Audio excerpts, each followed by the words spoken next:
Nais ko na po ipakilala sa inyo ang anak ng dating mahusay at magiting na alkalde, Lito Atienza. Siya po ay inubog ni Mayor Lito Atienza para sa Buhayin ng Maynila program.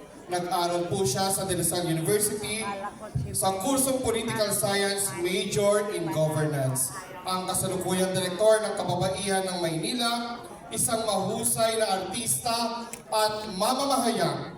Ang pinili ni Yorme na maging katuwang sa muling pagbalik ng Gloria ng Maynila, ang bagong liwanag ng Maynila sa kanyang talino at ganda. Sigurado mapapangitsika Vice Mayor Chi Atienza!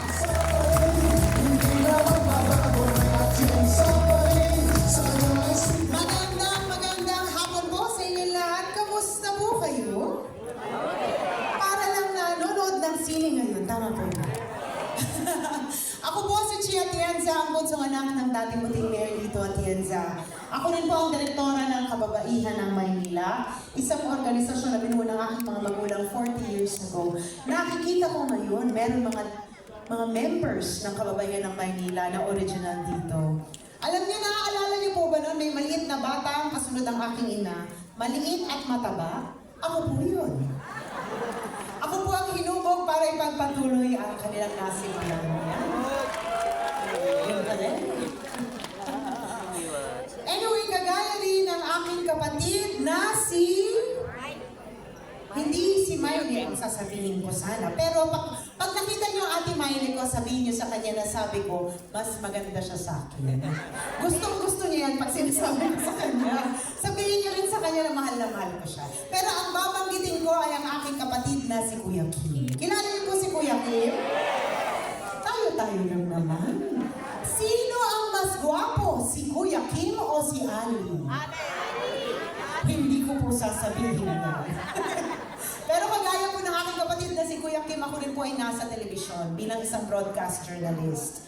7 years ko po itong trabaho, pero sa totoo lang po, ang aking pangarap sa aking buhay ay maging isang misyonaryo. Ngunit hindi po yun na isang katuparan, kaya ang sinabi ko sa Panginoon, kung saan man niya akong karerang dadalhin, bibitbitin ko na lang ang puso ng misyonaryo doon. Ang trabaho ko po bilang isang broadcast journalist ng halos 7 years, tinatapon po ako ng aking boss sa iba't ibang lugar dito sa ating bansa para kunin ang kwento ng mga kapatid natin na napag-iwanan sa laylayan ng lipunan. Pero sa pag-ikot ko dito sa lungsod ng Maynila, hindi pala kailangan lumayo. Dahil minsan makikita natin sila sa ating distrito, sa ating barangay, minsan nga tayo yun eh. Meron tayong maliit na hiling sa gobyerno na nagdadasal tayo na mapakinggan tayo. Pero kung meron ako isang bagay na natutunan sa aking trabaho, kahit ano pala ang iiyak natin, kung ang gobyerno hindi marunong makinig, ika nga ni Yorme, nangalang pala tayong lahat. Kaya nung ako'y tinanong ni Yorme kung maaari niya ako maging katambal, sa totoo lang po, inisip ko, kung pareho ba kami ng puso at pinaglalaban. Dahil bilang isang broadcast journalist, meron po ako mga tinayo ang mga advocacy ako. Sila po ang sektor ng ating lipunan na napabayaan. Pero bago yun, alam ko dito sa Distrito 3, ang tawag niyo sa aking ama ay Bulaklaki. Tama po ba ako? Mahilig po kasi ang aking ama sa mga floral polo shirts. Naalala niyo po yon? Alam niyo, kukwento ko lang. Dahil ako po ang bunso sa aming 6 na magkakapatid, alam po ng buong pamilya ko yan. Pag ako ay tumayo sa isang bagay, kahit magkambi-kambihan ang buong pamilya ko, hindi po ako natitinag. Nalaman ko na nung ako'y nagdesisyon na tatakbo bilang vice alcalde ni Yorme, pinagplanuhan po ako nilang lahat. Nalaman ko na ipasusuot po sa akin ang polo shirt ng aking ama. Ang sabi po nila, dahil sinuot daw po yun ni Ali nung siya po ay tumatakbo.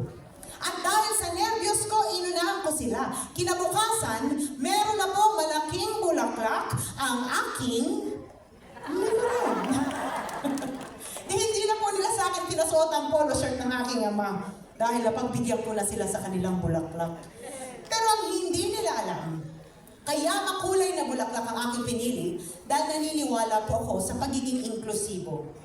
Di ba sabi ng Panginoon, lahat tayo pantay-pantay sa Kanya? Tama po ba, Nay? Ngunit kung meron ako isang bagay na nakita sa aking trabaho, hindi po patas ang panlaban ng lahat. May napag-iiwanan po. Kaya nung ako po ay naging boses ng ating mga kababayan, pinili ko pong tayuan ang mga sektor na pakiramdam ko dapat mas minamahal pa natin. Ang unang sektor po na yan ay ang mga senior citizens. Taas po ang kamay ng mga senior citizens ngayon. Diyos ko! Lahat pala kayo seniors! Si nanay, akala ko dalaga pa. Si tatay, binata pa. Pero alam nyo, kaya importante sa akin na pinagalaban ng senior citizens ang boses ninyo. Dahil ang para sa akin, unang-una ko, hindi nyo kami minahal at inalagaan nung kami bata pa, lahat po kami wala dito ngayon sa harapan ninyo.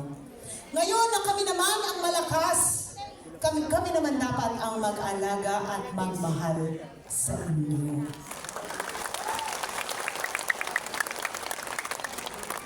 Tinignan ko ang proyekto, programa ni Yorme nung siya ay alkalde ng Maynila. At nakita ko, alagang parlor ang aking mga lolo at lola nung panahon niya. Spoiled kayo sa administrasyon ni Yorme. Naaalala niyo po ba? Noong siya ay alkalde ng Maynila, kumakatok ang gatas na ensure sa inyong mga bahay. Nalaman po namin na wala nang ensure at naging stick-o. Naaalala niyo po ba na nung nag-umpisa siya bilang alkalde, ang malaking cake pagkaarawan niyo ay kumakatok rin sa inyong mga bahay. Kaya ako sinabing malaki dahil nalaman po namin naging cupcake na lang siya. At naaalala niyo po ba ang umpisa ng pagbibigay ng 500 pensyon buwan-buwan? Yan po ay panahon ni Yorme. Kaya nung nakita ko yun, sabi ko, Yorme, minahal mo ang mga nanay at tatay, tamang-tama pareho tayong pinaglalaban.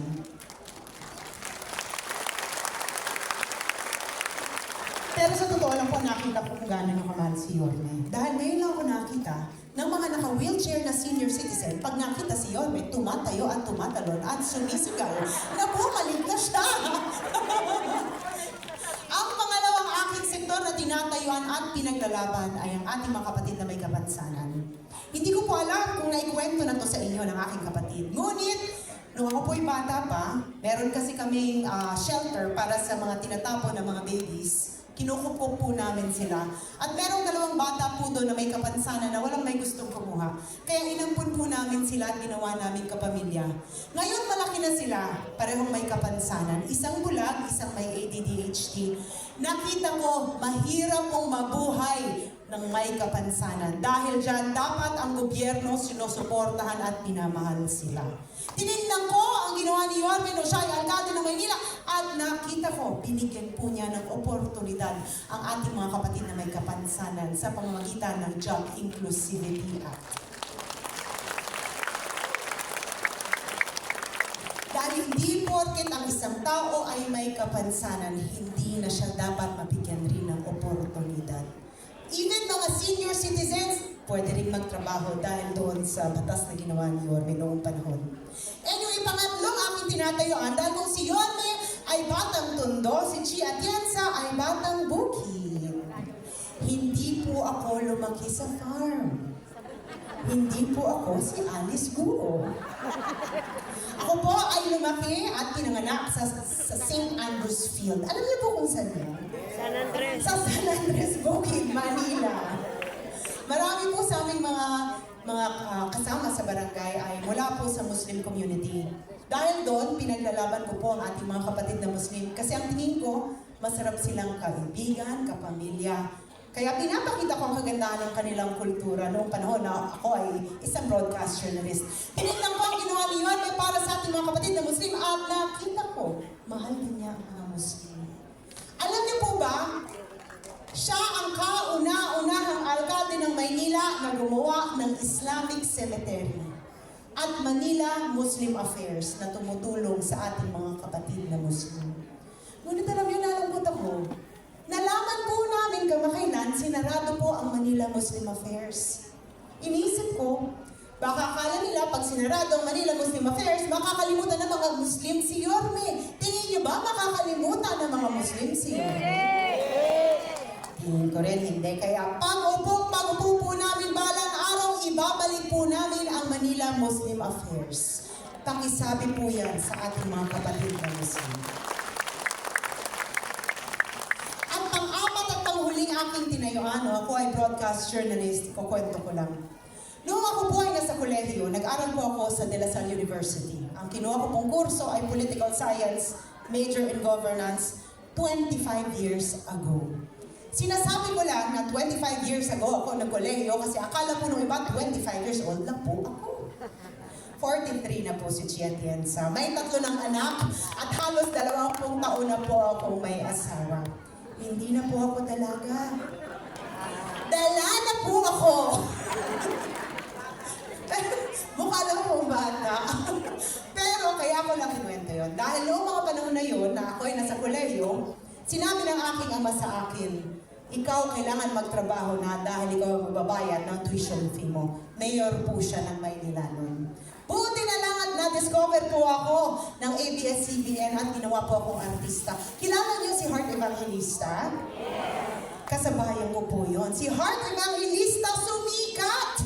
Si Chi Atienza hindi po sumikat! Pero ang rason kung bakit ako pinadaanan doon ng Panginoon ay para maging kaibigan ko ang mga kaibigan ng mga kapatid natin na parte ng LGBTQ+ community. Alam niyo, nakita ko, hindi po patas ang laban para sa kanila. Meron pa rin pong diskriminasyon pagdating sa oportunidad. Kaya ako po ay naging boses ng ating mga kapatid.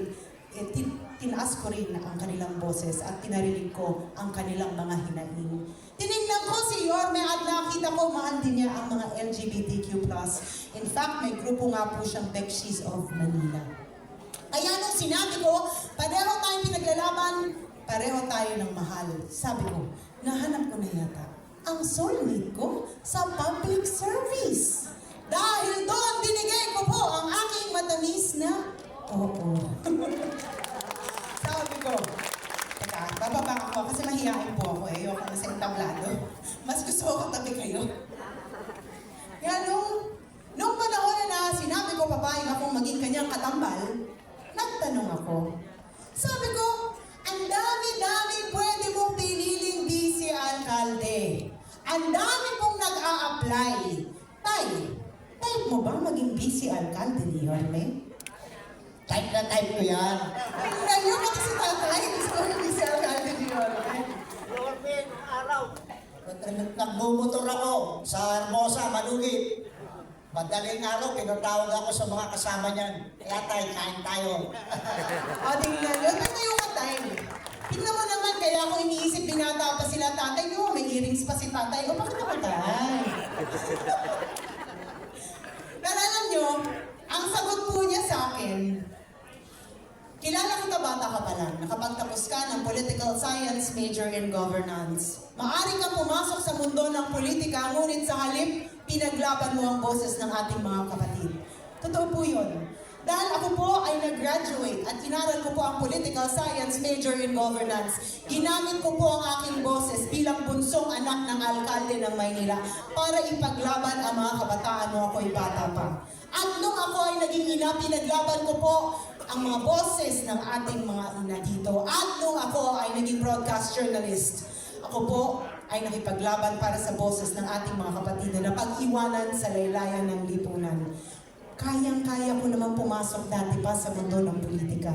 Ngunit dahil nasa puso ko gusto kong maging misyonaryo, tumulong po ako diretso sa tao at sinuportahan ang aking ama. At dahil doon sabi niya, yan ang rason kung bakit ikaw ang napili kong katambal. At dahil ako rin po ang direktora ng kababaihan ng Maynila, pinaglalaban ko po ng ating mga kapatid na niluluto ang kanilang mga katawan sa ilalim ng init ng araw at ng ulan para lang matustusan ang pangangailangan ng kanyang mga pamilya. Dapat sila ay minamahal, inaalagaan at kahit kailanman hindi sila dapat sinasaktan. Ang ating mga kapatid na nawala na ng pag-asa, dapat sinusuportahan ng livelihood. Dahil alam ko, pag sila ay matutong tumayo muli sa kanilang mga paa, babalik ang dignidad ng bawat Manilenyo. At nung sinabi ni Yorme na susuportahan niya ang programang livelihood para sa bawat Manilenyo, ang sinabi ko po sa kanya, ipaglalaban kita hanggang sa dulo ng mundo dahil alam ko ikaw ang karapat dapat na alkalde dito sa lungsod ng Maynila. Alam niyo po, sa bawat ikot namin, sa bawat distrito, bawat barangay, bawat eskinita, isa lang po ang sinisigaw ng lahat ng Manilenyo. Yan po ay bumalik ka na. Isa lang naman po yun ay marami po may gustong magpabalik. Isang tao lang po yun. Alam mo, kaakibat ng sigaw nyo na bumalik na si Yorme. Dahil nagnanais ang inyong mga puso na maramdaman muli ang pagmamahal ng lungsod ng Maynila. Gusto niyong bumalik ang serbisyo na naramdaman niyo nung si Yorme ay alkalde ng Maynila. Gusto niyong kumatok muli ang serbisyo, pagmamahal sa inyong mga bahay at malaman na nakikinig ang gobyerno sa inyo. Dahil ganun po ang pamamalakad ni Yorme nung siya ay alkalde ng Maynila. Huwag kayong mag-alala. Babalik na po si Yorme Isko Moreno Domagoso. Ngunit sana isama niyo rin po si Chi at Liza. Yes naman. Alam niyo, ang trabaho po ng vice-alkalde ay maging presiding officer, maging ina ng konseho, gumawa ng mga batas na dapat makatulong sa inyo. Kaya importante po na ang vice-alkalde ay mabusisi, marunong makinig at marunong tumulong diretsyo sa tao. Nung narinig nyo kanina ang aking mga pinaglalaban nung wala pa po akong kapangyarihan o posisyon, then alam nyo na rin po balang araw kung ano po ang ilalaban ng City Council. At yan ang boses ng mga Manilenyo na ngayon ay umiiyak dahil hindi po sila napakikinggan at hindi nila nararamdaman ang kalinga, mainit na kalinga mula sa gobyerno ng Maynila. Kaya isang pakiusap ko po sa inyo, kung tutulungan niyo po kami ni Yorme, sana tulungan niyo rin po ang aming mga konsehal sa aking likuran. Dahil kailangan po kumpleto kami para magawa namin ang mga programa na gusto niyo. At dahil kailangan rin namin ng tulong mula sa national government, sana tulungan niyo rin ang aming congresswoman. Congresswoman Apple Nito.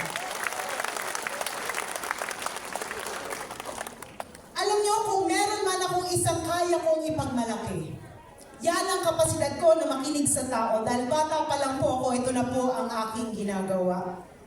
Kung ipagsasama nyo kami ni Yorme at Chi Atienza, meron na kayong puso, meron pa kayong mga kamay na mabilis kikilos para masolusyonan ang inyong mga pangangailangan at problema sa inyong barangay. Kayo dito, sabi nyo, senior citizens kayo, kahit ang tingin ko, mga dalaga at binata, teenagers.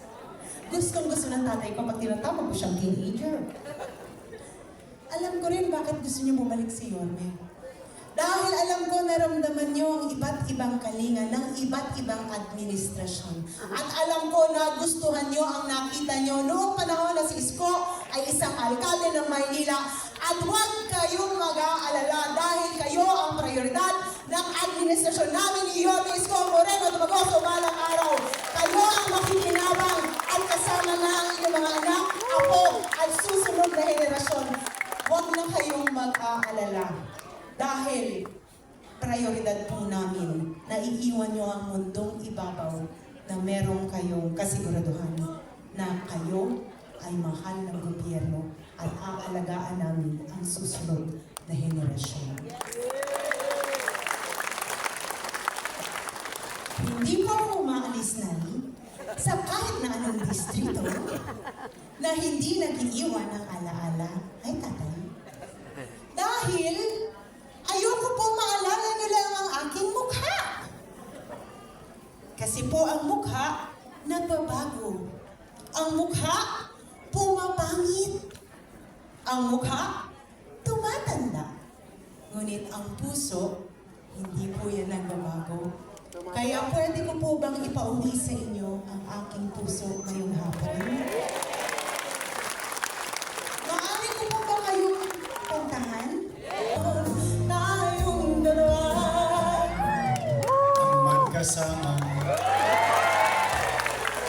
Aming mga mahal na lolo at lola, nanay at tatay, makakaasa po kayo na kung balang araw, masungkit po namin ni Yorme ang corona. Ang koronang ito ay hindi po mapupunta sa aming ulo. Ang koronang ito ay mapupunta sa ulo nyo, sa ulo ng mga anak nyo, sa ulo ng mga apo nyo, at sa ulo ng susunod na henerasyon. Dahil yan po ang rason kung bakit kami nandito ngayon. Para sa inyo at para sa Panginoon. Kaya, Manila, God first! mahal, na mahal, na mahal, na mahal po namin kayo.